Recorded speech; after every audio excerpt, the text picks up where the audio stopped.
Oke, selamat malam semuanya. Assalamualaikum warahmatullahi wabarakatuh. Waalaikumsalam warahmatullahi wabarakatuh. Apa kabarnya teman-teman semuanya? Baik, Alhamdulillah, Alhamdulillah. Oke, eh, berjumpa kembali di kesempatan yang baik ini. Kita bertemu dalam dialog Guru Merdeka bagian keempat ya. Nah, pada kesempatan kali ini kita akan berdiskusi, mendiskusikan tentang bukunya Bapak, siapa ada yang bisa menebak? Dari judulnya bisa ya, Bapak YB Mangunwijaya atau Yusuf Bilyarta Mangunwijaya, atau biasa kita kalau yang dekat memanggilnya beliau yaitu Romo Mangun. Siapakah beliau? Pak Romo Mangun ini, Romo Mangun, beliau adalah siapa? Sastrawan, budayawan. Oh, banyak sekali title yang menyandang nama beliau. Imam Gereja Katolik Roma, budayawan, arsitek, penulis, aktivis sosial, atau dikenal sebagai pembela wong cilik. Ya, wong cilik itu dalam bahasa Jawa artinya rakyat kecil. Itu. Romo Mangun ini adalah anak sulung dari 12 bersaudara. Kalau orang zaman dulu itu anaknya banyak-banyak ya, 12. Oke, saya bacakan dulu riwayat pendidikan beliau. Beliau adalah anak dari mantan Ketua DPRD Magelang di era Hindia Belanda. Pada setelah tamat tahun 1943, beliau meneruskan ke STM Jetis Yogyakarta. Kalau sekarang kita kenalnya SMK Negeri 2 Yogyakarta. Tahu nggak? Kalian tahu kan? Jalan AM Sangaji. Itu yang sekolahnya gede banget itu. oh, Sebelah saya belum tahu. seberangnya SMA 11. Hmm, belum tahu Ya. malah. Kalau orang yang tinggal di Jogja pasti tahu STM Oh, itu. Nah, dari sana beliau tuh mulai tertarik dengan sejarah dunia dan filsafat. Itu. Nah, setelah saya baca-baca, beliau ini ternyata dulu tuh tergabung dengan TKR, Tentara Keamanan Rakyat. Wah, selain selain budayawan, arsitek, eh, pegiat politik, politikus, beliau ternyata juga tentara. Makanya kalau di salah satu karyanya yang Burung-Burung Manyar, rasanya dekat sekali dengan konteks saat itu di agresi militer Belanda ya, KNIL itu. Oke, lahirnya 6 Mei 1929. 1929, wafatnya tahun 1999, tepatnya 10 Februari, meninggal di usia 69 tahun. Dan makamnya itu, kalian tahu di mana? Di di mana? Kentungan, di Kentungan, kentungan Seminari itu mana? Tinggi, Hmm. Jalan Kaliurang KM 7. Seminari Tinggi Santo Paulus Kentungan. Mungkin kalau ada yang mau ziarah bisa ke sana. Nah, alma maternya beliau di STM Jetis tadi, SMK 2 sekarang, terus SMA Katolik Santo Albertus Malang, Seminari Petrus Canisius Mertoyudan, terus nah beliau mendapatkan gelar arsitekturnya itu dari ITB, Institut Teknologi Bandung, dan pernah mengenyam pendidikan di Jerman, Universitas Teknologi Rhein-Westphalen Aachen. Gimana lah itu bacanya? Pokoknya itulah ya. Nah, terakhir itu di Jerman. Karena kita guru bahasa Indonesia, dekat dengan sastra, nah karya-karyanya beliau yang termasyur, judulnya Burung-Burung Manyar, sudah diterjemahkan di berbagai bahasa asing. Novel Burung-Burung Manyar itu mendapatkan penghargaan sastra se-Asia Tenggara. Terus selain Burung-Burung Manyar ada kumpulan novel Ikan-ikan hiu, Ido, Homa, Roro Mendut, Durga Umayi, itu juga terkenal Durga Umayi. Terus esai-esainya juga beliau menulis banyak esai tersebar di berbagai surat kabar di Indonesia. Salah satu yang terkenal itu buku Sastra dan Religiositas. Nah, itu mendapatkan penghargaan buku non-fiksi terbaik tahun 1982. Beliau juga pernah diundang sebagai pembicara bidang budaya dalam acara Maulid Nabi. Pastor diundang di acara Maulid Nabi. Luar biasa ya. Ya, oleh Dewan Mahasiswa UGM. Nah, ini salah satu yang terkenal juga karya arsitekturnya beliau. Dia eh, Romo Mangun ini kan dijuluki sebagai Bapak Arsitektur Modern Indonesia. Salah Hmm. satu penghargaan yang pernah diterimanya yaitu penghargaan Aga Khan untuk arsitektur. Nah, itu merupakan penghargaan tertinggi karya arsitektur di dunia berkembang untuk rancangan pemukiman di tepi Kali Code, Yogyakarta. Ya, yang warna-warni itu ya. Ya, rancangan ini sempat dipuja oleh beliau Emil Salim. Hmm. Uh, dia Romo Mangun juga menerima the Ruth and Ralph apa gitu, Erskine Fellowship tahun 1995 sebagai bukti dari dedikasinya terhadap wong cilik atau rakyat kecil tadi. Nah, hasil jerih payahnya untuk mengubah perumahan miskin di sepanjang tepi Kali Code dan mengangkatnya sebagai salah satu arsitek terbaik di Indonesia. Nah, sebagai catatan, rumah-rumah penghuni pinggiran Kali Jode tersebut kebanyakan dibangun oleh Romo Mangun menggunakan dana sendiri, bukan berasal dari LSM. Luar biasa. Nah, selain membangun arsitekturnya, beliau juga membangun warganya. Dari mana? Dengan eh, memberikan pelatihan-pelatihan pertanian, terus perdagangan. Beliau juga memberikan pendidikan di sana. Kan sebagai orang-orang urban ya kalau di Kalijodo itu. Hmm, Nah, dalam dunia pendidikan, salah satu karyanya beliau yang masih ada dan hidup sampai sekarang adalah SD Eksperimental Mangunan. Itu ada di Kalasan, Sleman. SD itu berasal dari kekecewaan Romo terhadap sistem pendidikan di Indonesia, kemudian menimbulkan gagasan-gagasan kan di benaknya. Beliau membangun Yayasan Dinamika Edukasi Dasar. Sebelumnya, Romo membangun gagasan SD yang eksploratif pada penduduk urban proyek pembangunan Waduk Kedung Ombo di Jawa Tengah dan penduduk miskin di pinggiran Kali Jodi. Begitu. Nah, dari pendidikan ini, dari segi pendidikan ini, maka akan kita bahas salah satunya tentang apa ini judulnya? Sekolah Merdeka yang erat kaitannya Ya. dengan dengan apa yang kita lakoni sekarang, yaitu kurikulum Merdeka, karyanya Pak Nadiem Makarim. Apakah akan ada korelasi antara sekolah merdekanya Romo Mangun dengan gagasan-gagasan sekolah merdeka belajar dari Pak Nadiem? Mari kita ulas setelah bersama kita Bapak Febrian Eka Ramadan, Ya, baik. Guru Terima kasih Bu Mida. Guru Bahasa Indonesia. Untuk Silakan. untuk kesempatan pada kali ini kita akan membahas ya atau membedah bukunya Romo Mangun yang berjudul Sekolah Merdeka ya. Bukunya seperti ini. Kalau harga terbitan Kompas ya, kalau Ya, harga aslinya tercantum di bukunya untuk harga Pulau Jawa itu 99.000. Nah, teman-teman bisa mendapatkannya ya di toko buku ya, di Gerai Kompas, mungkin di Shopee, Tokopedia, dan marketplace lainnya ya. Nah, tadi ya. sudah dikenalkan juga oleh Bu Mida profil Romo Mangun. Nah, Romo Mangun ini dulu kan pernah jadi TKR tadi ya, Tentara Hmm, Keamanan Rakyat itu ya. Nah, ya.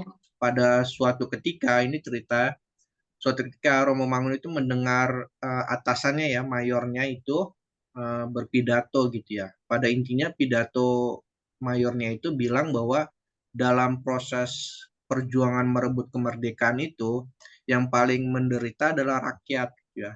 Kalau tentara itu kalau terdesak mereka bisa kabur ke hutan-hutan, sembunyi di hutan-hutan. Nah, sedangkan rakyat tidak bisa kemana-mana. Maka rakyat itulah yang paling menderita atas proses perjuangan itu, tapi sekaligus juga yang paling berjasa gitu. Nah, karena pidato dari atasannya itu, dari mayornya itu, Romo Mangun jadi tersentak gitu ya, jadi tersadar gitu bahwa ya rakyatnya menderita, yang paling menderita, maka dia harus harus membayar utang itu ya, merasa berutang kepada rakyat itu. Nah, makanya Romo Mangun itu nanti punya buku yang judulnya itu Saya Ingin Membayar Utang Kepada Rakyat. Nah, Ya, ya. kesadaran ingin membayar utang kepada rakyat itulah yang mendorong Romo Mangun untuk mengabdikan dirinya ya dalam pengabdian-pengabdian sosial, terutama yang targetnya adalah rakyat-rakyat dari kelas bawah ya, dari kaum miskin. Bisa jadi arsitek tadi yang membangun rumah-rumah di bantaran Kalicode dan termasuk membangun pendidikan lewat sekolah SD Kanisius Mangunan itu ya. Ya. Nah, hari ini kita akan membahas buku ini, buku Sekolah Merdeka ini, dan kita coba akan lihat bagaimana pemikiran Romo Mangun terhadap pendidikan. Baik, saya share screen dulu ya. Iya, Pak.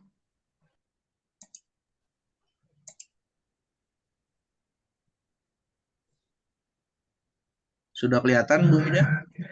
Belum, bentar, sebentar. Ya, sudah Nah, kalau full screen bisa nggak? bisa harusnya.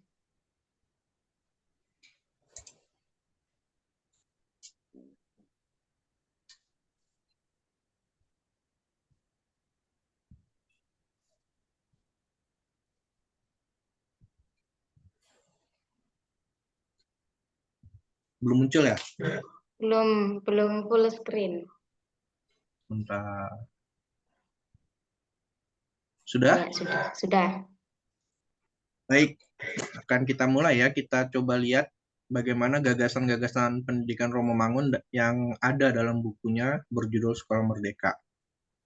Nah, yang pertama, buku ini cukup tebal ya, ada banyak poin, ada banyak bab pembahasan. Nah, saya tidak mungkin bisa menyampaikan semuanya pada malam kali ini. Nah, teman-teman yang ingin memahami lebih jauh tentu bisa membacanya sendiri ya. Ada poin-poin yang mungkin bagi saya belum bisa saya sampaikan dan juga ada poin-poin yang itu yang mungkin butuh teman-teman pelajari sendiri gitu. Nah, saya akan menyampaikan apa-apa yang bisa saya pahami dan bisa saya sampaikan ya. Baik. Pertama, saya mau mulai dari ini ya kalimatnya Romo Mangun ya, bahwa setiap sistem pendidikan ditentukan oleh filsafat tentang manusia dan masyarakat dan citra manusianya yang dianut, sehingga tidak pernah netral. Dengan kata lain, ideologis. Nah, jadi sistem pendidikan, bagaimana pendidikan itu berjalan, sangat dipengaruhi oleh pandangan kita terhadap manusia ya dan masyarakatnya. Misal, pada contohnya, dulu zaman penjajahan kolonial Belanda itu, ya mereka penjajah itu menganggap orang pribumi ya, manusia lokal Indonesia, Nusantara itu adalah manusia-manusia kelas 2 ya, manusia-manusia yang levelnya di bawah mereka, orang-orang Eropa ya, orang-orang Belanda. Nah, karena orang pribumi itu manusia kelas 2, maka sistem pendidikan yang terselenggara, yang diselenggarakan oleh mereka, itu sistem pendidikan yang diskriminatif. Anak-anak Hmm. pribumi itu sekolahnya hanya sekolah-sekolah level rendah atau sekolah-sekolah yang terbatas saja, yang hanya disediakan untuk ya orang-orang yang rendahan itu, yang level kelas 2 itu ya. Sedangkan orang-orang Eropa, mereka bisa mendapatkan fasilitas, mendapatkan akses sekolah yang lebih tinggi, lebih berkualitas. Nah, sistem pendidikan yang diskriminatif itu lahir dari pandangan mereka tentang manusia itu yang dibedakan itu ya, yang level-level dibedakan. Nah, maka dari itu, kalau kita ingin membentuk pendidikan yang baik, sistem pendidikan baik, maka ya kita bentuk dulu ya pandangan kita terhadap manusia ini seperti apa. Kalau pandangan kita baik, maka sistem pendidikan kita akan mengarah ke arah yang lebih baik ya. Nah, selanjutnya Romo Mangun juga dalam buku ini mengkritik citra manusia ya, citra manusia tradisional Jawa.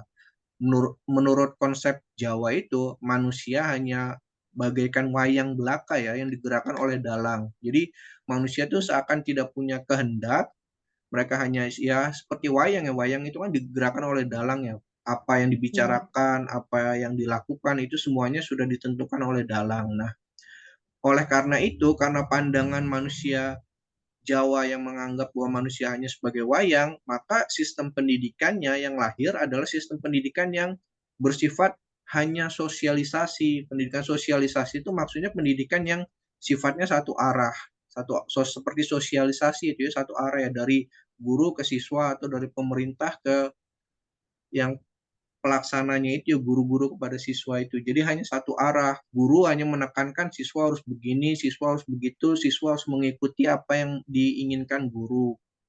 Nah, pendidikan yang sosialisasi itu satu arah dan sifatnya indoktrinasi ya, hanya mewariskan budaya atau cara berpikir kaum-kaum terdahulu ya. Jadi dari orang tua atau guru mewariskan pemikiran budaya kepada siswanya, dan siswanya ya harus melanjutkan budaya dan cara berpikir dari gurunya itu. Mereka tidak punya kemerdekaan untuk yang menentukan sendiri cara berpikirnya, membentuk sendiri budayanya. Nah, menurut Romangun itu pendidikan yang kurang baik ya, pendidikan yang sebenarnya membelenggu siswa-siswa di Indonesia gitu. Nah, maka dari itu menurut Romo Mangun bersyukur gitu ya dengan hadirnya pendidikan yang diselenggarakan oleh penjajah gitu ya. Walaupun tentu penjajahannya itu menyengsarakan, tetapi ada sisi positif yang bisa kita ambil ya dari pendidikan yang diselenggarakan oleh Barat gitu ya, dalam hal ini Iya. penjajah Belanda. Nah, ada beberapa poin yang saya catat dalam bukunya Romo Mangun ini.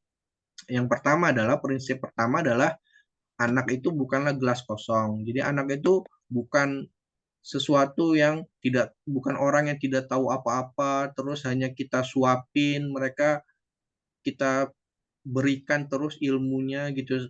Nah, mereka bukan gelas kosong gitu. Mereka itu adalah individu yang sebenarnya sudah punya bakat sendiri, sudah punya minat sendiri. Nah, tugas kita adalah mengembangkan apa yang sudah ada dalam diri anak itu.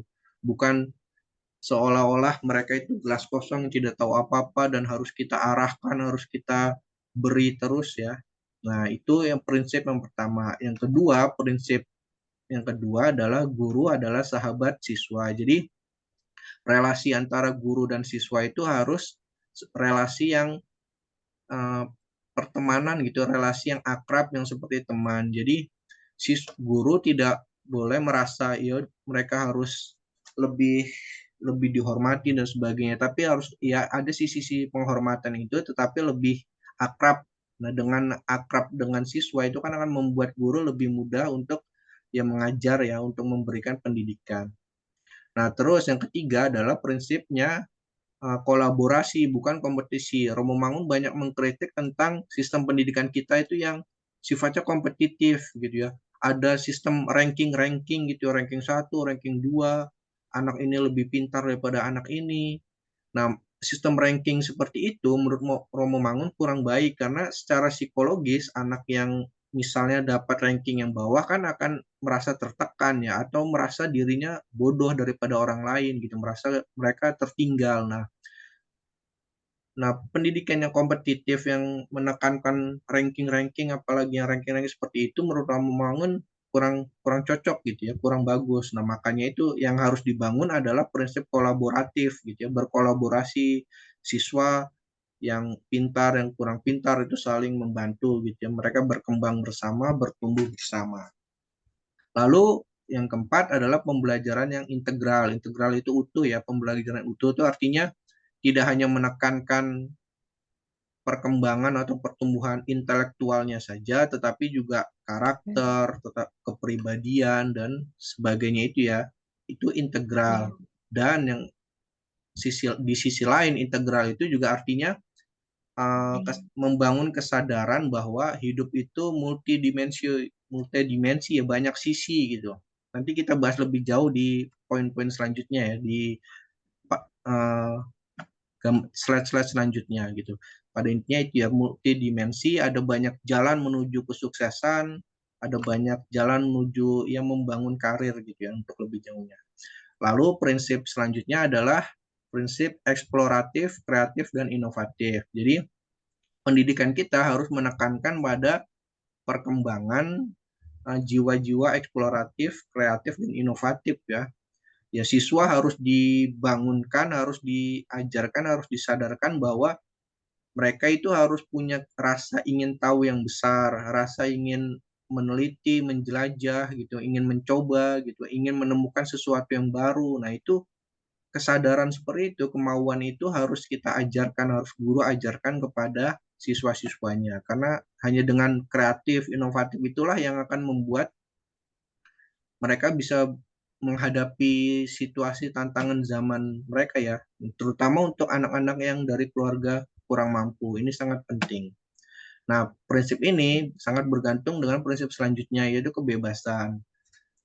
Jadi, kebebasan ini penting. Kalau tadi kan pendidikan yang sosialisasi, itu kan pendidikan yang membelenggu siswa. Nah, menurut Momangun, maka siswa itu harus diberikan kebebasan. Artinya, tidak segala-galanya itu harus dari guru gitu. Tidak segala-galanya guru harus diikuti, harus ditaati sepenuhnya tanpa tanpa bisa berkarya seinovasi mungkin gitu ya.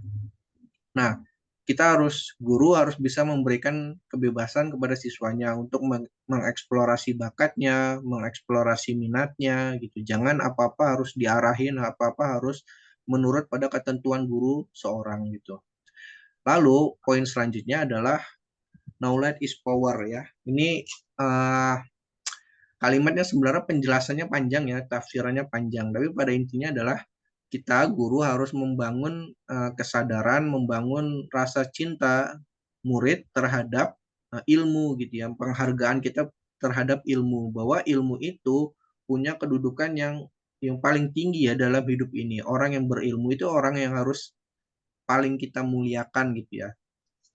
Nah, ini semakin semakin kompleks ya permasalahannya. Kalau Bu Mida pernah baca atau teman-teman pernah baca bukunya Jack Nicholson itu yang The Death of Expertise itu ya, matinya kepakaran itu.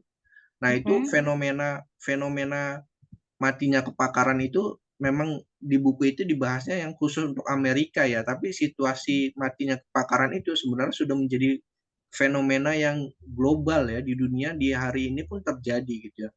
Apa maksudnya matinya kepakaran itu adalah berkurangnya penghargaan orang-orang terhadap para pakar atau para ilmuwan ya. Coba teman-teman kalau ke internet terutama ya. Di internet tuh sekarang ya orang-orang itu lebih mudah percaya terhadap apa-apa yang dikatakan oleh artis, oleh influencer gitu. Influencer. Ya lebih percaya terhadap sesuatu yang viral gitu ya daripada omongan Mm-mm. ilmuwan, omongan Ahli. cendekiawan, iya ahli. Jadi pakar itu kalah suaranya, kalah nilai pengaruhnya dibanding dengan para artis-artis. Nah, itu kan menunjukkan bahwa penghargaan kita terhadap ilmu, terhadap kepakaran itu berkurang gitu. Nah, maka itu ini yang menjadi tugas kita para guru untuk bisa menanamkan kesadaran, kecintaan terhadap ilmu dan penghargaan terhadap ilmu itu ya. Nah, yang terakhir ini adalah bentuk kerendah hatian ya, bahwa sebanyak apapun kita sudah belajar, kita harus sadar bahwa masih banyak yang tidak kita ketahui ya. Dengan kesadaran bahwa kita merasa tidak tahu itulah sebenarnya yang akan mendorong kita untuk haus terhadap pengetahuan ya. Kalau kita merasa tidak tahu kan kita akan selalu senantiasa mencari Mencari tahu tahu. ya. Nah, ini kerendah hatian seperti ini juga perlu kita ajarkan terhadap anak-anak didik kita sehingga mereka mau terus untuk mencari ilmu. Selanjutnya, nah ini kalau dalam buku Romo Mangun saya mencatat ada 3 masalah dasar pendidikan yang diangkat oleh Romo Mangun ya. Yang pertama adalah globalisasi. Ini Romo Mangun mengkhawatirkan globalisasi ini pada tahun 90-an ya, dekade 90-an. Nah, kalau hari ini mungkin masalahnya sudah lebih kompleks ya. Kita perubahan sudah sangat cepat, informasi sangat banyak dan sangat melimpah gitu ya. Ya. Dan tantangan kita sekarang lebih lebih kompleks mungkin ya, karena sekarang perkembangan teknologi sudah lebih sangat maju ya, bahkan sekarang sudah zamannya kecerdasan buatan gitu. Nah, hal-hal ini kalau tidak dihadapi, tidak disiapkan dengan baik, maka akan menjadi masalah serius ya. Sekarang misalnya tingkat pengangguran di Indonesia ini misalnya ini kan cukup tinggi ya. Nah, bayangkan ya, tingkat pengangguran tinggi, lowongan pekerjaan makin sedikit, persaingan makin ketat gitu ya, dan persaingan ini tidak hanya persaingan antar manusia ya, tapi persaingan dengan mesin, dengan teknologi, dengan kecerdasan buatan ya. Jadi masalah yang berkaitan dengan globalisasi, perkembangan zaman ini makin kompleks gitu. Dan maka dari itu ini harus kita siapkan, kita harus berikan bekal kepada anak didik kita supaya bisa mampu menghadapi tantangan-tantangan zaman yang makin maju dan makin kompleks ini. Lalu yang kedua, masalah dasar pendidikan kita adalah ya sistem kebijakan dan budaya pendidikan yang keliru ya. Seperti yang tadi, yang Hmm. pendidikan yang hanya sifatnya sosialisasi satu arah gitu. Nah, itu pendidikan yang sistem yang kurang baik yang harus kita benahi. Lalu yang menjadi salah satu konsen serius dari Romo Mangun adalah kemiskinan. Nah, kemiskinan inilah yang menjadi target ya. Kalau Romo Mangun di sekolah Kanisius Mangunan itu memang menargetkan, mengutamakan dari anak-anak yang kurang mampu ya. Karena anak-anak kurang mampu inilah yang harus lebih diperhatikan gitu ya. Mereka punya masa depan yang belum menentu gitu ya. Mereka sekolah pun mungkin tidak tidak pasti ya apakah bisa melanjutkan ke jenjang yang lebih tinggi atau tidak. Nah, maka dari itu kemiskinan ini masalah serius yang bisa menghambat gitu ya. Oke, selanjutnya, oke, nah ini lalu juga Romo Mangun menyampaikan ada beberapa bekal yang perlu dimiliki anak ya. Yang pertama adalah bekal karakter. Tentu ini bekal karakter, kepribadian ini menjadi sesuatu yang sangat penting ya. Kalau orang punya kepribadian yang kuat gitu ya, dia punya karakter yang positif, maka dia bisa menjadi pribadi yang terus lebih baik ya. Nah, ini Romo Mangun menekankan pada Hmm. pendidikan karakter yang harus kita perkuat. Nanti di slide selanjutnya ada penjelasan lebih jauh. Lalu yang kedua ada kemampuan berbahasa. Nah, ini kalau bisa dibilang kan kita sebenarnya bahasa ini sesuatu yang ya, sangat penting ya dalam kehidupan kita ya. Segala sesuatunya kan sekarang kita menggunakan bahasa. Kita berbicara ini sekarang menggunakan bahasa. Kita berpikir pun Iya, menggunakan bahasa ya. Bahkan betul. kalau kalau teman-teman pernah baca bukunya Yuval Noah Harari yang Sapiens itu, Iya, di, sapiens ya. dikatakan bahwa bahasa itu adalah produk kognitif yang paling dahsyat gitu ya, pengaruhnya terhadap perkembangan manusia gitu ya, sapien ya. Betul. Bayangkan sekarang, bayangkan gini ya, bagaimana bisa manusia purba zaman dulu itu ya bisa bertahan hidup melawan hewan-hewan purba yang raksasa-raksasa itu. Bagaimana mereka bisa bertahan hidup, bisa bertahan melawan hewan-hewan itu? Ya karena manusia purba punya bahasa. Mereka bisa berbahasa, dengan berbahasa itu kan mereka bisa berkomunikasi, bisa bekerja sama ya, mengatur strategi bagaimana caranya menaklukkan hewan-hewan buas dan raksasa itu, bagaimana caranya menghindari keganasan mereka, menghindari bahaya dari mereka. Nah, bahasa itulah yang membedakan manusia dengan yang hewan ya, dengan binatang gitu. Nah, makanya bahasa itu sangat penting. Karena itulah yang menentukan ya, perkembangan kita ya. Nah, ini juga yang penting disadari bahwa kalau kalau guru bahasa kan pasti sudah tahu ya bahwa kemampuan berbahasa itu kan ada empat ya. Iya. Kemampuan menyimak, membaca, berbicara, dan menulis. Nah, sebenarnya kemampuan empat ini juga harus dikembangkan, harus disadari oleh seluruh guru dari semua mata pelajaran ya. Artinya Tidak hanya guru bahasa ya Indonesia tidak ya. hanya ia tugas untuk mengembangkan kemampuan keterampilan itu kan tidak hanya guru bahasa ya, bahwa ya Iya. semua guru itu pasti harus menyadari ini dan harus fokus pada pengembangan ini ya. Pelajaran IPS, pelajaran IPA dan sebagainya itu pasti membutuhkan bahasa gitu, pasti membutuhkan kemampuan menulis, kemampuan berbicara. Nah, maka dari itu penting bagi kita, bagi seluruh guru itu untuk fokus juga pada pengembangan bahasa ya. Kita mengajarkan mereka bagaimana berbicara yang baik, bagaimana menulis yang baik, kita menyampaikan argumen mereka yang baik gitu. Nah, itu juga penting untuk disadari bagi seluruh guru ya, kemampuan berbahasa anak siswa. Selanjutnya adalah pengenalan terhadap identitas atau orientasi diri. Nah, siswa ini harus diajarkan ya untuk mengenal siapa dirinya, apa tujuan hidupnya gitu, apa target-target yang harus dia capai gitu. Nah, ini penting untuk disadari ya. Dia harus sadar siapa dirinya. Oh, kalau orang Jawa ya harus sadar kejawaannya gitu kan. Apa sih nilai-nilai yang harus dimiliki orang Jawa misalnya. Nah, itu perlu untuk disadari dan diajarkan ya, ditanamkan, ditumbuhkan kepada diri siswa. Lalu yang keempat adalah kemampuan logika dasar ya atau berpikir logis. Jadi ya anak itu harus kita ajarkan dari sedini mungkin itu ya kalau bisa ya adalah kemampuan berpikir logika ya, logika dasar itu yang setidaknya mereka kalau dalam level mungkin level SD atau tingkat dasar ya setidaknya mereka paham prinsip kausalitas ya, prinsip sebab akibat gitu. Kalau Iya, melakukan ini nanti akibatnya akibatnya. ini. Nah, itu kan logika dasar ya. Nah, Iya. jadi kemampuan logika itu penting untuk diajarkan gitu ya. Dimiliki, dibekali menjadi bekal anak untuk menghadapi tantangan-tantangan hidupnya.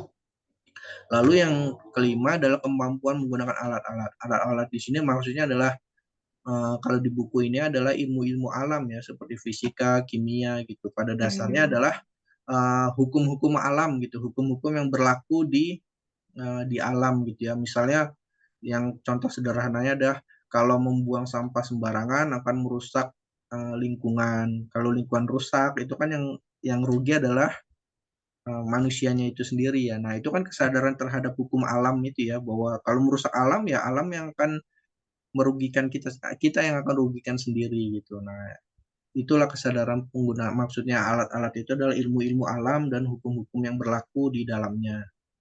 Lalu bekal selanjutnya adalah bekal kemampuan bekerja sama dalam tim dan organisasi ya ini bekal bersosial yang mampu bekerja sama, mampu ya tenggang rasa untuk menghadapi perbedaan yang ada dalam tim dan berorganisasi ya. Lalu yang ketujuh ya tentu kebugaran fisik ya, kinestetik. Ini penting juga, artinya ya jangan sampai jadi anak yang kita jadi orang yang sakit-sakitan, yang fisiknya lemah, karena ya tubuh inilah yang menjadi apa ya tempat kita menjadi tumpuan kita untuk ya untuk belajar ya untuk menjalankan hidup kan adalah tubuh kita ini ya maka ya tubuh kita harus dirawat harus dijaga kebugaran fisiknya dan kesehatannya ya. Nah itu kira-kira 7 bekal yang perlu dimiliki oleh anak. Selanjutnya kayak ini ada saya kutip dari bukunya bahwa Romo Mangun itu meyakini ya bahwa bekal yang paling dibutuhkan anak di tingkat pendidikan dasar adalah pendidikan karakter ya, yang ia namai sebagai religiositas ya atau perkembangan nilai-nilai dasar kemanusiaan. Nah, beberapa karakter yang penting untuk dikembangkan itu adalah kesetiakawanan ya atau kepedulian sosial, lalu kejujuran, kemampuan bekerja sama, kemandirian, dan kegembiraan untuk belajar sepanjang hayat. Ini karakter-karakter yang setidaknya harus kita mulai tanamkan, kita tumbuhkan dalam diri anak ya pada tingkat pendidikan dasar. Oke, selanjutnya sasaran pendidikan adalah melahirkan manusia yang eksploratif, manusia yang kreatif dan inovatif, dan manusia integral yang utuh ya. Nah ini menurut Romo Mangun harapannya sasaran pendidikan yang baik itu adalah melahirkan manusia yang ini ya, 3 cirinya, eksploratif, kreatif, dan integral ya. Iya. Baik, lanjut. Nah, sekarang ada juga peran dan tugas guru. Ya. Nah, tugas menurut Romo Mangun, tugas utama guru adalah mengenali potensi atau bakat anak dan mengarahkan mendampingi proses perkembangan bakat tersebut dan menentukan metode-metode yang tepat dan merekomendasikan untuk perkembangan selanjutnya agar anak-anak mampu mengeksplorasi bakat-bakatnya secara kreatif demi perkembangan yang integral. Nah, itu jadi tugas utama guru ada mengenali bakat dan mendampingi proses perkembangan bakat tersebut serta mencari metode-metode dan rekomendasi yang memberikan arahan bagaimana siswa supaya bisa mengembangkan bakat itu lebih jauh ya, supaya mereka bisa menjadi manusia yang lebih kreatif dan integral tadi ya. Lalu ada beberapa poin lagi yang saya catat. tugas guru yang pertama tentu mencintai anak ya. Ya, guru harus mencintai siswa-siswanya, harus mencintai anak didiknya ya. Karena kalau ya tidak cinta ya bagaimana mungkin bisa memberi gitu ya, bagaimana mungkin guru akan dengan ikhlas, dengan semangat mengajar kalau dirinya sendiri tidak mencintai anak-anaknya atau siswa didiknya ya. Nah, maka tugas guru ya harus mencintai anak-anaknya. Yang kedua adalah belajar mengenal anak-anak siswa-siswanya. Nah, ini penting ya, mengenal itu mengenal ya, latar belakangnya seperti apa, karakternya seperti Mm-mm. apa, kesukaannya apa, bakatnya apa, minatnya apa. Nah, segala hal yang berkaitan dengan anak ini akan bisa menjadi bekal bagi guru untuk memberikan pengajaran yang baik ya. Kalau dia kenal latar belakangnya, kenal bakatnya, Iya. itu kan bisa membuat menjadi bekal bagi guru untuk menyiapkan apa strategi, apa metode yang tepat untuk digunakan mengajar kepada siswa tersebut. Kalau sekarang tuh istilahnya profiling gitu ya, Pak. Ya, Profiling profiling peserta kalau didik. istilah sekarang ya. Iya. Lalu yang ketiga adalah memberi perhatian khusus pada setiap anak. Nah, ini penting juga disadari bahwa setiap anak itu kan punya punya bakatnya tadi ya, punya kemampuannya Hmm. masing-masing. Ada anak yang bisa belajar dengan cepat, ada anak yang mungkin agak lambat dalam menyerap gitu ya pengetahuan. Nah, ada yang cepat, ada yang lambat. Nah, ini perlu untuk diperhatikan oleh guru gitu ya. Anak yang cepat ya harus didampingi gitu kan, yang tertinggal juga harus didampingi sehingga setiap anak itu ya mampu berkembang dengan ritmenya sendiri-sendiri ya, dengan ya Mm-mm. perbedaan karakteristik khusus dari setiap anak itu. Nah, guru perlu memperhatikan perbedaan-perbedaan ini ya, memberikan perhatian khusus. Nah, ini berkaitan, maka dari itu tadi poin kedua kan harus mengenal anak ya. Kalau kita sudah mengenal, nanti kita bisa memberikan perhatian khusus yang tepat sesuai dengan karakter si anak. Nah, yang keempat, mendampingi setiap anak untuk mengembangkan modal dasar yang dimilikinya. Kayak apapun bakatnya, apapun minat yang dia miliki, nah itulah yang kita kembangkan ya. Nah, kalau sekarang kan ada teorinya kecerdasan majemuk itu ya, yang ada 8 itu ya kalau nggak salah ya. Nah, itu mungkin kita kenali, guru harus mengenali apa bentuk kecerdasan yang dimiliki si anak. Nah, itulah yang coba untuk dikembangkan. Lalu yang kelima ini juga yang penting adalah menjalin kerjasama dengan orang tua agar pembelajaran di sekolah dan di keluarga seiring dan sejalan. Jadi tugas pendidikan dan pengajaran itu ya tidak hanya di sekolah gitu ya, tapi justru yang paling utama itu adalah yang berada di lingkungan keluarga ya, lingkungan terkecil si anak gitu. Nah, maka dari itu guru harus menjalin kerjasama dengan orang tua agar pembelajaran di sekolah itu ya serasi ya gitu ya. Jadi saling melengkapi gitu ya. Jangan sampai ada perbedaan yang mencolok gitu antara pelajaran yang diberikan di sekolah dan di keluarga. Nah, itu maka dari itu Mm-mm. guru harus aktif menjalin kerjasama dan si orang tua pun tidak lepas tangan ya terhadap pendidikan Iya. anaknya. Mereka harus mau Mm. bekerja sama dengan gurunya, menyelaraskan pelajaran-pelajaran yang mesti diberikan kepada anaknya. Lalu selanjutnya menciptakan suasana belajar yang memungkinkan anak mengeksplorasi bakatnya secara kreatif dan integral. Kayak ini ya, jadi menciptakan suasana yang menyenangkan, yang nyaman gitu ya. Jauh dari misalnya contohnya pembulian atau perundungan atau diskriminatif. Nah, Benar. hal-hal yang buruk seperti itu, suasana-suasana belajar yang buruk seperti itu harus dihilangkan ya, dan harus membangun suasana belajar yang positif ya, sehingga anak bisa belajar dengan nyaman. Nah, yang terakhir, menyusun materi dan melaksanakan pembelajaran yang berorientasi pada 7 modal dasar anak yang tadi ya, yang karakter, bahasa, dan sebagainya Mm. itu. Nah, materi dan eh, praktik pelajaran yang kita berikan, guru berikan harus bisa mendukung 7 modal dasar anak tadi. Baik, selanjutnya, nah ini juga karena Romo Mangun ini mengabdi di sekolah dasar ya, maka Romo Iya. Mangun banyak menuangkan gagasannya tentang pendidikan dasar ya, terutama. Nah, di sini saya mencatat beberapa prinsip yang perlu dikhususkan untuk guru di level pendidikan dasar ya. Yang pertama adalah bukan pengajar, melainkan pencerita. Nah, bagi Romo Mangun, guru SD itu harus lebih banyak bercerita. Bahkan Romo Mangun menyarankan ya, guru-guru itu berceritalah cerita-cerita tentang kepahlawanan, tentang keberanian, tentang petualangan. Nah, cerita-cerita seperti itu tuh harapannya untuk membangun kesadaran dalam diri siswa, dalam diri anak ya tentang kepahlawanan tadi itu ya. Kalau anak sudah dari kecil diberikan cerita-cerita tentang kepahlawanan, itu kan harapannya mereka akan terinspirasi ya. Nah, Mm-mm. jadi siswa tingkat dasar itu ya jangan terlalu banyak diajarkan ilmu ya yang yang monoton gitu ya.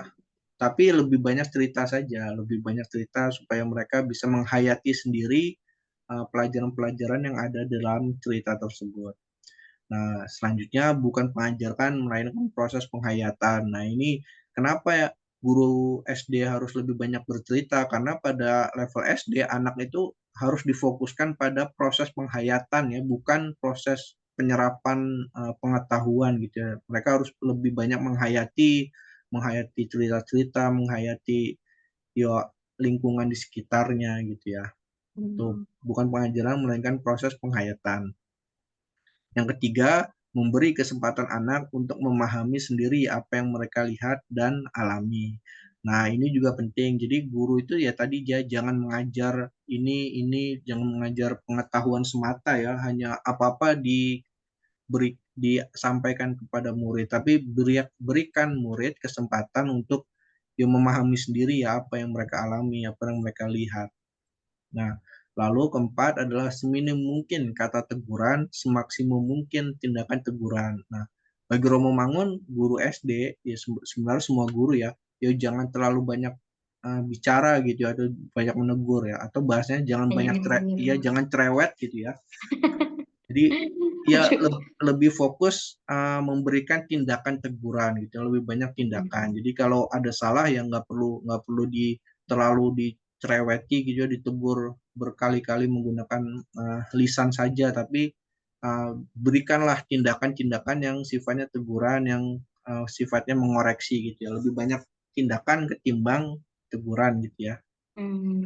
Nah, terus yang terakhir adalah memberi pujian untuk setiap jengkal kemajuan anak. Nah, ini juga penting ya untuk guru, ya apapun perkembangan yang terjadi dalam diri siswa itu ya harus dipuji ya, diapresiasi sehingga mereka ya bangga dengan apa yang mereka capai, apa yang mereka dapatkan gitu ya, dan eh, tumbuh semangatnya untuk berkembang lebih jauh lagi gitu ya, untuk maju lebih jauh lagi. Oke, selanjutnya, nah ini juga penting bagi Romo Mangun ya, lebih penting itu anak itu untuk mampu bertanya ya ketimbang mampu menjawab gitu. Hmm. Kita harus berhasil membina jiwa yang eksploratif, yang selalu bernafsu ingin mencari, ingin menambah pengetahuan, dinamis tidak berhenti. Pendidikan kita harus diarahkan agar mitra didik atau siswa sadar bahwa pertanyaan yang tepat jauhlah lebih penting daripada 1.000 jawaban pertanyaan yang ada, tetapi belum tentu tepat bagi mereka. Mendidik untuk bertanya adalah lebih penting daripada tahu sekian banyak jawaban soal. Nah, bagi Romo Mangun, kemampuan bertanya itu lebih penting daripada kemampuan jawab ya. Karena kemampuan bertanya itu kan menunjukkan rasa ingin tahu, menunjukkan sifat kritis dari anak gitu ya. Nah, maka guru harus bisa uh, me- mengajarkan itu ya, kemampuan bertanya gitu ya. Nah, ini guru harus bisa menumbuhkan rasa ingin tahu dalam diri siswa dan bagaimana mereka didorong untuk terus mempertanyakan ya, apapun yang mereka terima itu tidak mudah dipercaya begitu saja ya, tidak mereka terima begitu saja, tetapi mereka harus punya keinginan eksploratif ya, jiwa yang eksploratif yang ingin mencari tahu ya. Nah, maka dari itu guru juga sebenarnya penting ini ya untuk punya kemampuan bertanya. Jadi kalau penting juga bagi guru untuk punya kemampuan bertanya. Nah, maka dari itu Romo Mangun juga menuliskan ya, menyarankan bahwa guru harus ya harus sabar ya dengan setiap pertanyaan yang dilontarkan Bentarkan. oleh siswa ya. Ya, Jadi kalau apalagi siswa SD ya, siswa SD kan ya banyak tanya, ya. pertanyaannya ya Tanya macam-macam dari terus. A sampai Z. Nah, itu menurut Romo Mangun ya kita guru harus sabar menghadapi pertanyaan-pertanyaan siswa itu ya. Ya karena memang sifat dasar anak kan ingin tahu gitu ya, dan jangan sampai sifat ingin tahu itu kita bunuh, kita matikan ya dengan sikap kita yang tidak mau gitu ya ditanya-tanya gitu. Nah, itu menurut Romo Mangun penting untuk kita sadari. Jadi ya harus sabar terhadap pertanyaan siswa yang mungkin banyak dan mungkin receh gitu ya, mungkin atau mungkin yang konyol. Nah, itu harus sabar gitu ya. Kalau saya tuh saya ingat ya kalau soal bertanya ini, Bu Mida pernah itu tahu programnya Habib Hussein Ja'far Al-Hadar yang pemuda tersesat itu enggak? Iya, Iya, itu lucu ya, seru ya itu ya iya, program iya. itu dulu. Pertanyaannya sangat di luar Nah, nalar, tapi ya banyak yang kita tuh relate sebenarnya. iya, Koneksi relate. dengan pertanyaan-pertanyaan itu. Nah, dan yang hebatnya juga adalah ya Habib Ja'far bisa menjawab pertanyaan itu dengan baik ya. Jadi pertanyaan yang Mm-mm. receh bisa diolah dengan akhirnya menghasilkan jawaban yang bagus ya. Iya. Nah, itu menurut saya contoh contoh ya keterampilan yang baik ya. Jadi yang pertama adalah ya tentu kita tidak meremehkan pertanyaan sereceh apapun, sekonyol apapun karena bisa jadi bagi kita receh nih, bagi guru receh Mm-mm. pertanyaan siswa, tapi bisa jadi bagi anak itu pertanyaan yang penting gitu ya. Iya, Pertanyaan yang iya. yang mereka butuh jawabannya gitu ya. Jadi jangan menilai penting atau tidaknya pertanyaan itu dari sudut pandang guru semata ya, tapi coba perhatikan mungkin bagi anak, bagi diri mereka pertanyaan yang aneh itu ya penting gitu. Dan kedua bagi guru adalah yang kita harus bisa mengolah, memberikan jawaban dari pertanyaan yang receh kita olah menjadi menghasilkan jawaban yang bermutu gitu ya, yang memberikan Hmm. pencerahan kepada siswa. Nah, itu Romo Mangun menekankan pentingnya kemampuan bertanya ya. Kayak lalu selanjutnya nih pendekatan pedagogis untuk anak miskin. Nah, Romo Mangun kan memang banyak bergerak di ya, bidang sosial untuk menolong anak-anak yang dari keluarga kurang mampu. Nah, anak Iya. yang miskin ini kan tentu berbeda Mm-mm. dengan anak yang berasal dari keluarga yang mapan gitu ya, ada yang kelas menengah ke atas gitu. Kalau kelas menengah ke atas kan lebih ya mereka punya sumber daya, mereka punya mungkin orang tua yang lebih peduli terhadap perkembangan pendidikan mereka. Mereka pun anak yang dari kelas menengah itu kan bisa bisa lebih mudah untuk melanjutkan pendidikan ke jenjang yang lebih tinggi. Nah, sedangkan anak miskin itu kan tidak tentu ya nasib pendidikan mereka. Bahkan mungkin pendidikan itu belum menjadi fokus hidup mereka gitu ya, karena mereka harus lebih fokus pada Kebutuhan kegiatan yang mencari lain nafkah. gitu ya. Iya. Nah, maka dari itu saya mencatat beberapa tantangan anak miskin ya. Yang pertama adalah dukungan orang tua sangat kurang. Ya, tentu karena Mm-mm. orang tuanya sendiri mungkin kurang mampu, sibuk dengan uh, pekerjaan untuk mencari nafkahnya, ya untuk menghidupi dirinya sendiri saja kurang sulit gitu ya. Maka dukungan orang tua terhadap pendidikan anak menjadi kurang maksimal gitu ya. Berbeda dengan anak-anak kelas menengah. Nah, itu jadi dukungan dari orang tua itu kurang, lalu waktu dan fokus untuk belajar itu minim. Nah, karena kalau Romo Mangun mencatat bahwa banyak anak-anak miskin itu yang memang ya diminta untuk bekerja ya, diminta atau terpaksa untuk bekerja gitu. Karena keluarga mereka miskin, orang tua mereka miskin, maka ya anaknya terpaksa harus ikut menanggung beban untuk mencari nafkah gitu ya. Nah, karena Oh. ada beban mencari nafkah itulah yang membuat waktu dan fokus mereka untuk belajar, untuk pendidikan itu menjadi lebih sedikit, menjadi minim gitu ya. Nah, ini menjadi tantangan bagi anak-anak miskin itu. Lalu yang ketiga adalah dekat dengan dunia kriminal. Ya, kalau kemiskinan itu dekat dengan kriminal, dengan ya, pencurian, perampokan dan sebagainya itu ya. Iya. Karena miskin kan lebih lebih itu ya lebih rentan terhadap hal-hal seperti itu, kejahatan. Nah, terus yang keempat adalah rasa minder, kurang penghargaan diri, sedih, dorongan untuk maju kecil karena terpaksa untuk menerima nasib, dan sebagainya. Nah, ini situasi psikologis anak-anak siswa-siswa miskin ya. Biasanya mereka lebih minder, punya rasa minder yang tinggi, minder gitu ya melihat teman-temannya yang mungkin lebih mapan gitu. Sehingga akhirnya mereka itu ya kurang penghargaannya terhadap diri mereka sendiri, mudah merasa sedih, dan dorongan untuk maju itu kecil ya karena ya mereka terpaksa untuk menerima nasib. Nah, ini juga penting nih. Jadi keluarga miskin itu biasanya lebih cenderung yang menerima nasib gitu ya, menganggap bahwa ya kemiskinan mereka itu ya sudah nasib gitu, sesuatu yang tidak bisa diubah, sesuatu yang tidak bisa mereka upayakan untuk berubah gitu ya. Nah, ini maka dorongan untuk majunya kecil karena ada mindset, ada pola pikir bahwa ya kemiskinan itu adalah nasib mereka gitu.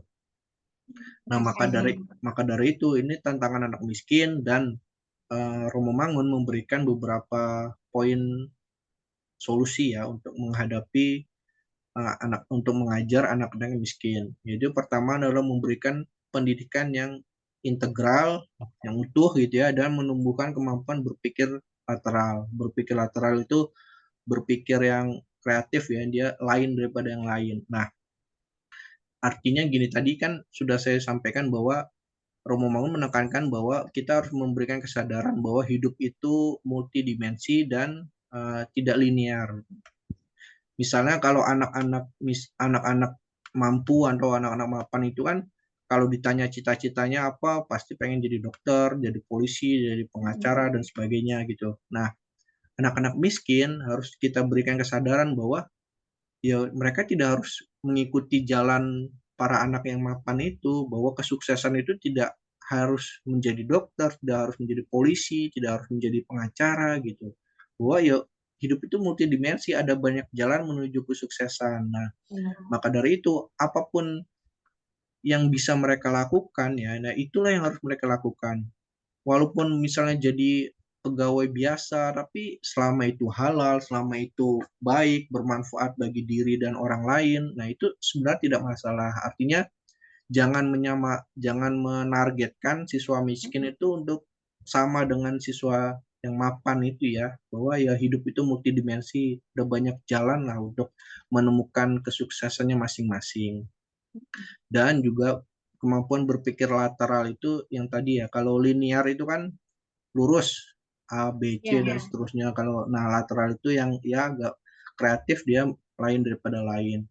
Nah, ini juga penting. Kalau siswa yang dari keluarga mapan kan mereka pendidikannya biasanya lebih lebih mudah untuk linear ya, sejalan habis SD, SMP, habis SMP, SMA, lalu bisa kuliah. Nah, kalau siswa yang miskin kan belum tentu ya, mereka habis SD belum tentu melanjutkan ke SMP, belum tentu habis SMP, kalau bisa SMP belum tentu bisa ke SMA, apalagi ke kuliah gitu. Nah, maka karena jalan hidup mereka tidak tidak lurus gitu ya, tidak tentu bisa linear seperti itu, maka harus diberikan kesadaran bahwa ya tidak masalah gitu, tidak masalah pendidikan mereka tidak linear seperti itu, tidak lurus seperti itu, tidak masalah gitu, bahwa ya ada banyak ruang belajar lain gitu ya. Romo Mangun juga di dalam buku ini menekankan bahwa pentingnya pendidikan yang jalur informal dan non formal gitu ya. Bagi Romo Mangun, masyarakat sekarang ini kan terlalu mengagung-agungkan pendidikan formal gitu ya. Orang yang sekolah SD, SMP itu yang formal-formal itu dianggap lebih pintar daripada orang-orang yang hanya pendidikannya misalnya hanya informal dan non formal gitu. Nah, maka Romo Mangun itu ingin ya, ada semacam perubahan paradigma ya, perubahan perspektif di dalam masyarakat kita, bahwa ya kita harus lebih menghargai orang-orang yang menempuh pendidikan informal dan non formal itu ya.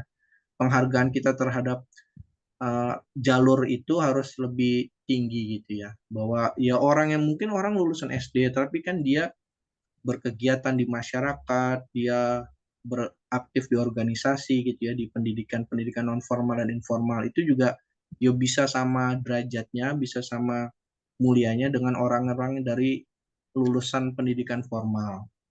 Nah, Mm-mm. itu. Lalu kedua, melawan kultur kemiskinan mereka sambil mengembangkan unsur-unsur dunia kaum miskin yang positif seperti keuletan, tahan menderita, saling menolong dan sebagainya. Nah, Tahan menderita. iya, itu kan sisi positif ya. Orang Iya. jadi ya maksudnya eh, sesuatu yang sifat-sifat yang bisa dikembangkan, sifat-sifat positif yang bisa dikembangkan dari siswa miskin itu ya harus dikembangkan gitu, ya, harus dilawan gitu. Jadi kultur perspektif misalnya tadi perspektif kemiskinan adalah nasib, nah itu harus dilawan dengan Mm-mm. cara ya mengembangkan nilai-nilai positif ya seperti keuletan, saling menolong, dan tahan menderita itu ya tadi ya bahwa ya orang miskin kan mungkin bisa lebih tahan menderita ya karena mereka mungkin terbiasa lapar misalnya terbiasa bekerja keras mencari nafkah mencari penghidupan mereka nah itu sisi-sisi positif yang harus diperhatikan dan dikembangkan oleh guru gitu ya. Ya itu solusinya lalu nah ini ada gagasan yang menarik ya dari Romo Mangun bahwa sistem sekolah atau kelas terbuka ya maksudnya adalah sekolah terbuka itu amat merelatifkan sistem kelas dan kenaikan kelas dan sebagainya. Batasan antara kelas dan peristiwa naik kelas atau tidak naik kelas harus dijalankan seminim mungkin.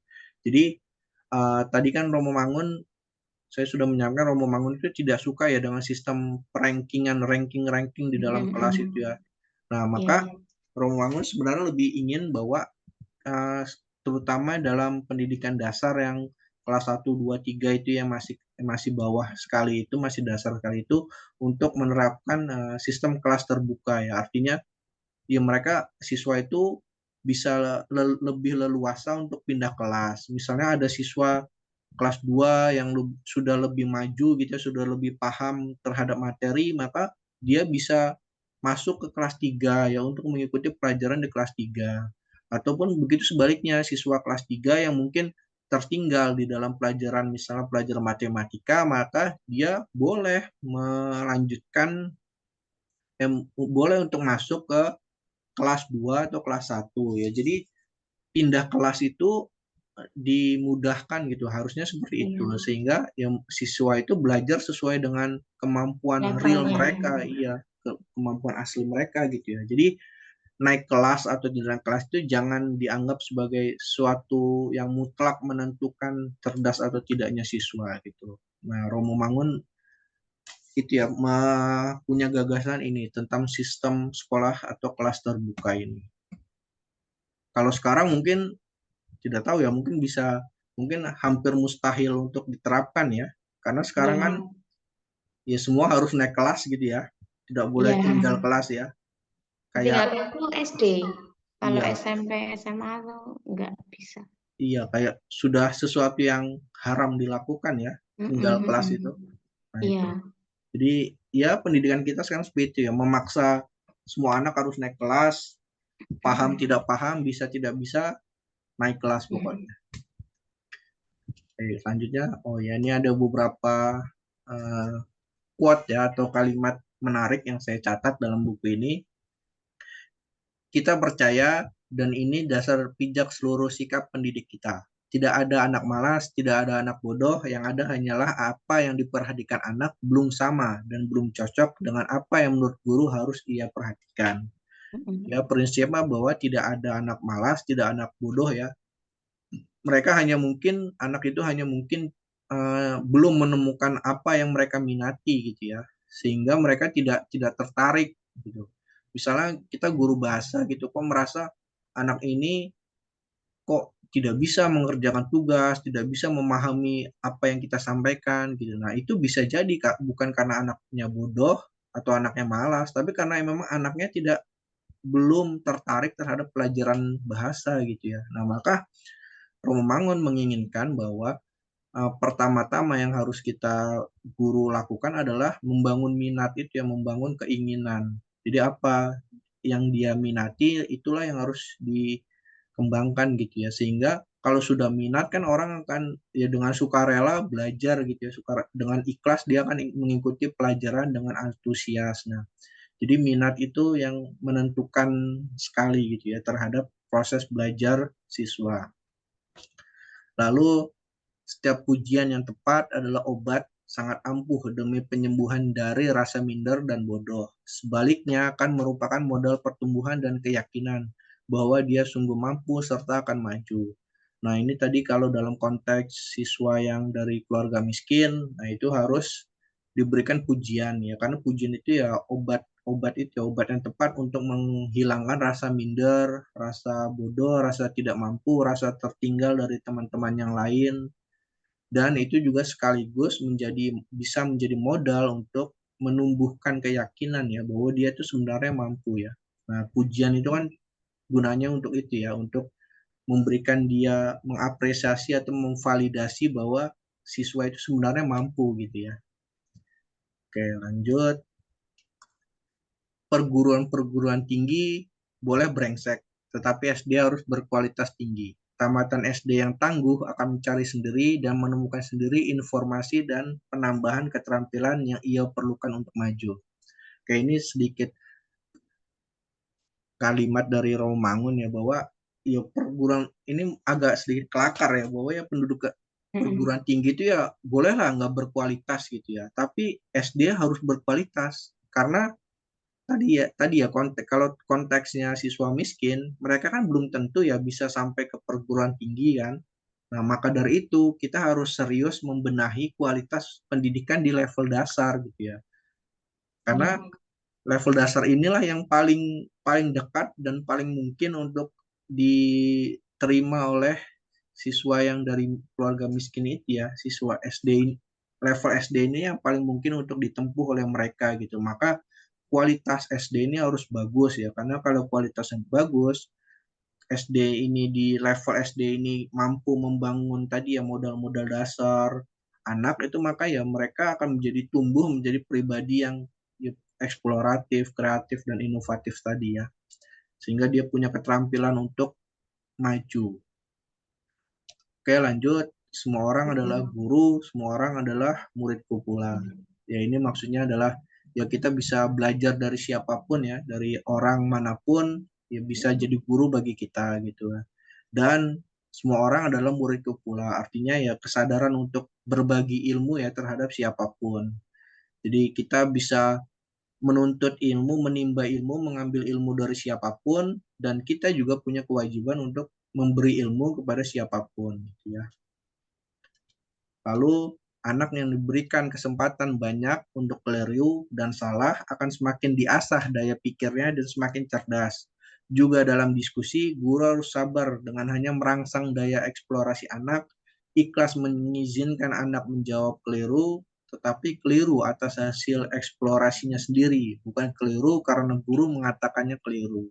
Nah, ini juga penting, guru harus ikhlas ya. Kalau anak jawab salah, ya harus ya sudah disabar gitu ya, jangan dimarah-marahi, jangan dikatakan bodoh misalnya gitu ya, walaupun dia tidak bisa menjawab atau mungkin tidak bisa mengerjakan tugas. Jadi kita memberikan kesempatan bagi siswa untuk salah dan keliru ya. Nah, bahkan dari kesalahan dan kekeliruan itulah sebenarnya kita bisa mengasah mereka untuk ya memperbaiki ya dan menemukan ya jalan yang lebih benar gitu ya. Lalu, semua anak suka bertanya, siapa yang memenggal anak dalam soal bertanya, sebenarnya melawan kodrat anugerah Tuhan sekaligus modal yang dipunyai anak untuk maju dan bermekar. Nah, ini ya tadi ya sifat dasar anak itu kan, terutama anak level dasar ya SD itu kan Mm-mm. suka bertanya, mereka ya ceriwis gitu ya, bertanya ini, bertanya itu, pertanyaannya aneh-aneh, segala macam ditanyakan. Nah, itu ya itu memang sifat dasarnya kodrat yang sudah diberikan Tuhan seperti itu. Nah, maka sebagai guru ya kita harus sabar dan ikhlas gitu menghadapi segala pertanyaan itu, dan ya memberikan jawaban yang baik gitu ya, dengan nanti kalau sudah semakin tinggi level pendidikan anak, semakin tinggi usianya, nanti kan bisa kita mulai arahkan untuk bertanya terhadap hal-hal yang lebih penting, yang lebih esensial gitu ya. Tapi pada prinsipnya adalah yo hargai pertanyaan anak dan yo terima semua pertanyaan anak itu ya. Lalu selanjutnya anak harus bermain, karena bermain baginya ialah mengeksplorasi kehidupan dan persoalan. Bermain sama dengan bernapas bagi anak. Tanpa kemungkinan bermain, anak layu, mengering, dan mati jiwanya. Bermain adalah berkembang, adalah memekar, adalah hidup sehat dan subur bagi anak. Nah, ini terutama untuk anak SD ya.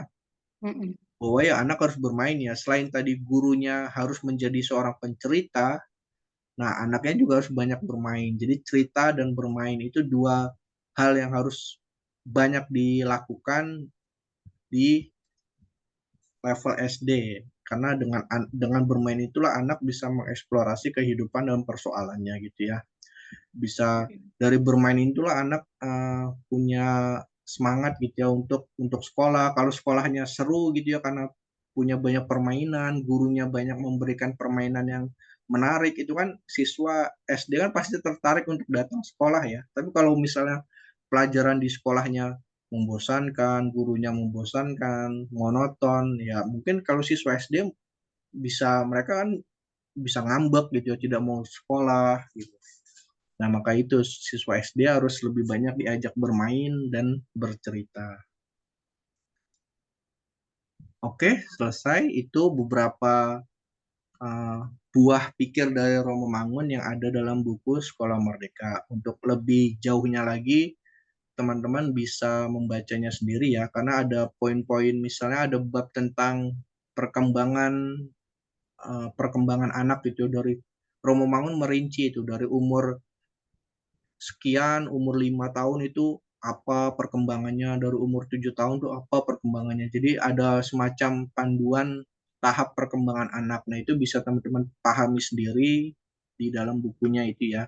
Ada juga bab tentang penumbuhan religiositas itu ya, unsur-unsur religiositas itu bisa ada di bab tersendiri. Nah itu teman-teman bisa pahami ya bagaimana caranya menumbuhkan siswa yang religius. Nah, itu ada di buku Nyarong Mangun ini yang bisa teman baca sendiri.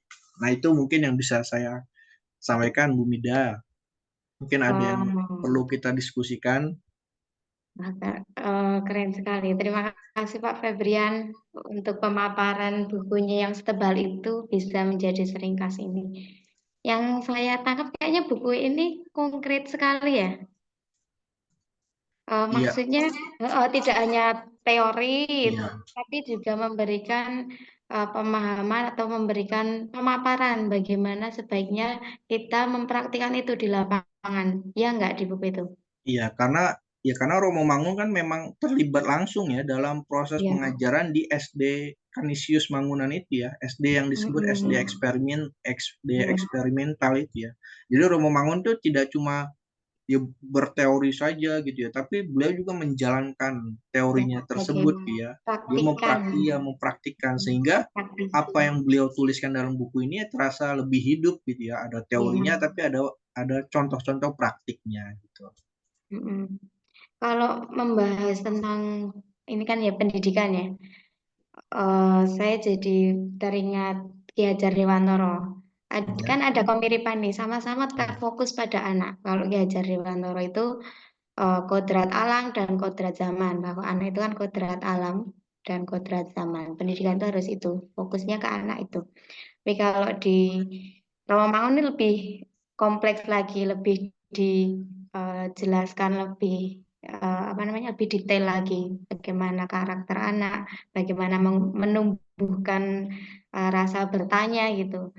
Dan karena saya pernah ngajar di SD, jadi juga relate, terkoneksi dengan apa yang disampaikan Romo Mangun ini.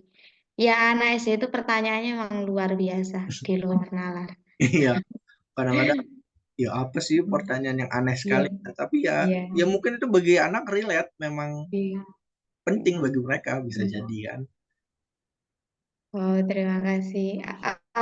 Ada selama membaca buku ini, apakah ada perdebatan nggak dari Pak Febrian? Perdebatan mungkin masa seperti ini sih, atau ini kalau di zaman sekarang nggak bisa nih diterapkan gitu, ada nggak di buku itu? Nah, ya mungkin lebih ini ya kontekstualisasinya saja ya. Misalnya tadi kalau Romo Mangun kan masalah dasar pendidikan yang globalisasi itu kan pembahasannya pembahasan ya tahun 90-an gitu ya. Nah, Iya, iya. sedangkan zaman sekarang sudah berbeda sekali gitu. Kita sudah lebih lebih apa ya, lebih berkembang lah, lebih kompleks permasalahannya. Tapi juga ada banyak hal-hal yang sebenarnya masih, ya mungkin sebagian besar sebenarnya masih relevan ya. Misalnya Mm. soal masalah kemiskinan, ya masih sampai hari ini kan kemiskinan masih menjadi salah satu hal yang menghambat pendidikan gitu ya. Misalnya kalau Iya. kemarin itu UKT gitu ya, masalah UKT itu kan Mm. banyak. Nah, itu kan juga menghambat ya bagaimana Mm. orang siswa itu jadi kesulitan untuk menempuh pendidikan tinggi ya karena mahalnya biayanya itu. Nah, itu kan permasalahan yang ya, ternyata masih relevan gitu dengan sekarang. Kemiskinan masih menjadi Mm. persoalan kita gitu. Nah, maka dari itu ya Romo mau menekankan bahwa pendidikan di level dasar itu penting untuk ya berjaga-jaga ya kalau anak itu tidak mampu melanjutkan pendidikan ke level yang lebih tinggi, setidaknya dia sudah punya bekal gitu di level dasar. Oh. Tapi ada satu yang memang permasalahan dari dulu itu sistem dan kebijakan. Sampai Hmm, sekarang masih menjadi ini ya, masih jadi permasalahan bersama. iya. Kalau yang Mm-mm. terbaru ini kan yang program sastra masuk kurikulum Apa? itu juga banyak Kurikulum ya. diprotes, banyak Oh, diprotes. kenapa itu? Ya karena buku-buku yang direkomendasikan dari Kemendikbud itu ternyata buku-buku yang ya dianggap oleh orang-orang terlalu vulgar gitu ya, banyak banyak Hmm. pornografinya, banyak kekerasannya, banyak seksualitasnya gitu. Bayangkan ya novel Cantik Itu Luka disuruh baca siswa gitu sekolah gitu kan. Itu kan aneh gitu. Makanya banyak yang Iya. protes. Bahkan banyak kesalahan data dalam buku panduannya itu juga ada. Jadi ada banyak Oh. itulah bahkan banyak banyak sastrawan itu yang sebenarnya tidak diberitahu ya bahwa karyanya itu akan dijadikan buku rekomendasi gitu Hmm. ya. Nah, itu ya banyak polemiknya. Jadi nah sistem kebijakan-kebijakan yang itu ya mungkin tergesa-gesa seperti itu ya menjadi permasalahan itu Mm-mm, ya. mm-mm. Iya. Ya, niatnya Hmm. baik sih memberikan buku bacaan sastra kepada anak gitu. Tapi ya ternyata Tidak pemilihan sesuai pemilihan kontennya. karyanya ya kontennya pun ternyata tidak. Ya, atau jangan-jangan yang milih itu sebenarnya belum membaca novel atau bukunya itu yang direkomendasikan. Nah, itu bisa jadi Hanya seperti itu membaca kan. reviewnya saja. Iya. Nah, itu kan. Nah, itu kan juga sebenarnya menyulitkan guru juga ya. Ya, Misalnya suruh baca Cantik Itu Luka, isinya penuh seksualitas, kekerasan, ya pusing juga kan gurunya gimana ya. caranya mengajarkan itu ya, mengolah unsur-unsur yang itu, yang negatif itu. Ya, padahal kan kunci utama untuk menunjang kesuksesannya sistem pendidikan kan ada di guru. Nah, Nah, iya kalau guru makanya. juga dibuat bingung gimana cara menyampaikannya ke siswa? Nah, itu. Ya, begitulah pendidikan kita. Ya, eh, alhamdulillah ya pada diskusi kali ini membuka wawasan baru, membuka pemikiran kita terhadap apa yang sebenarnya harus kita lakukan sebagai guru dan bagaimana perspektif murid seharusnya dalam eh, belajar. Mungkin Pak Febrian ada kata-kata penutup sebelum ini saya tutup. Mungkin iya, saya ambilkan dari buku yang Romo Mangun ya. Romo Mangun juga Boleh, boleh. mengambil analogi dari Sokrates ya, bahwa siswa itu ada jadi bahwa guru itu seperti seorang bidan gitu ya. Jadi siswa itu sebenarnya adalah orang yang sudah hamil ya, sudah mengandung kebenaran dalam dirinya. Nah, sebagaimana tugas seorang bidan, guru itu adalah membantu lahirnya kebenaran dalam diri siswa itu ya. Nah, tugas guru itu membantu siswa untuk melahirkan kebenaran yang ada dalam dirinya, mewujudkan apa yang sudah ada dalam dirinya ya, bakatnya, potensi-potensi yang sudah ada dalam diri sila itu dibantu untuk lahir, untuk wujud. Nah, tugas guru adalah seperti itu ya. Nah, itu Ya, mungkin kalimat penutup yang saya ambil dari analoginya Romangun. guru seperti bidan. Ya, Keren, keren. Oke, terima kasih. Wah, gak kerasa sudah 1 jam lebih sedikit. Semoga diskusi kali ini membawa banyak manfaat untuk kita semua ya. Ya, Nah, kita nantikan diskusi Guru Merdeka selanjutnya. Nanti akan disampaikan lagi ya. ya. Saya tutup, mohon maaf apabila dalam penyampaian banyak kesalahan, baik yang disengaja maupun tidak disengaja. Eh, Mari kita selalu berprogres bersama. Ya, saya tutup. Wassalamualaikum warahmatullahi wabarakatuh. Waalaikumsalam warahmatullahi wabarakatuh.